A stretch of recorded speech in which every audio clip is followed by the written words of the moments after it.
Thank you. My name is Christopher Ezold. I'm from Havertown. This is the first time I've been to any of these. I'm just really interested in following Zachary because you talked about confidence. And my story, I thought no judgment meant lack of judgment, not we won't judge you. So that's where my story comes from, and this is how I generated a lot of unearned confidence that has served me so well in my life, primarily from my mother. My mother is an amazing person, the strongest, most fair, moral person in the world, but also accepts no mess. Years ago, when I was 16, my 7-year-old brother and I and my mother went to visit her her brother, my uncle, in northern Maine. We went to East Grand Lake, where he had a boat. There is no West Grand Lake. I don't know why. He has a boat in Maine, in the middle of nowhere. If he skipped a rock really hard, there would be an international incident with Canada. It slept a couple of people. East Grand Lake was not east, but it was grand. It was so large you cannot see the other side. And there were islands in the middle. And so he, also a spokesperson for unearned confidence, had not sailed before. He bought a boat. He started sailing. Nobody sank. It worked. We were on the boat with him.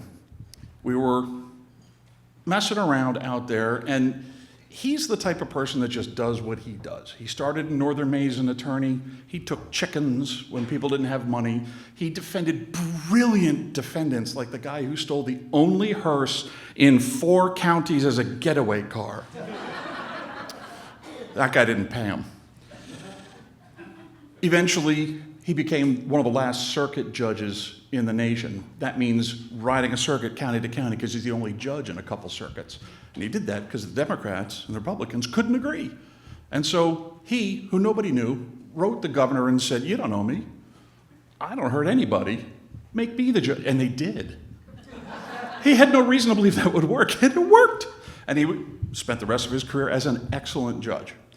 So we're out in the boat with someone with a lot of unearned confidence, and I'm not a small person. He made me look small. Back then, I was less of me and more of an athlete. He's a big guy. We put an anchor down in the middle of this lake. We do whatever we're doing, eat some food. He says, "Go pull up the anchor." So I do, and I pull as hard as, and the anchor's not coming up. And I'm not gonna look like I'm weak in front of him, and so No, I just about pull something. So he comes up, pushes me aside, mocks me a lot, squats down, flexes, and pulls. And up comes an oak tree about yay around that the anchor chain had gotten stuck in. Can't get it out. Now, one of the good things about my family is we're cheap. Instead of undoing the chain and just leaving that go, he said, "Chris, you need to go down there and get it." And he got that idea from my mother, who thought, I can do anything. There's no limits that my child can't do. So what nobody realized at the time is none of us had bathing suits. And so I had to get nearly naked, jump into very cold Maine water. It's the summer. It wasn't warm. Go down without goggles in very silty water, drag myself down by the chain, and find a way to get this thing unstuck. It was about 15 feet down, not a lot, but certainly not wading water. Did I ever think this could be a problem? No. My mom said I can do it. I went and did it. It worked. I am still alive. This is where the not having judgment part comes in, right here. So I'm a hero. It's wonderful. My mother thinks I can do anything.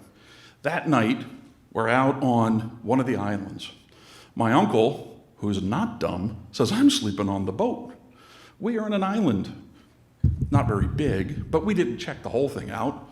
And it occurs to us as we're sleeping in our tents, my mother in one, my brother and I in another, bears can swim.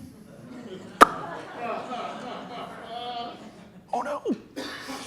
So, in the middle of the night, I am gently awoken to my mother's dulcet tones saying, "Class! What? There's a bear. Go get it.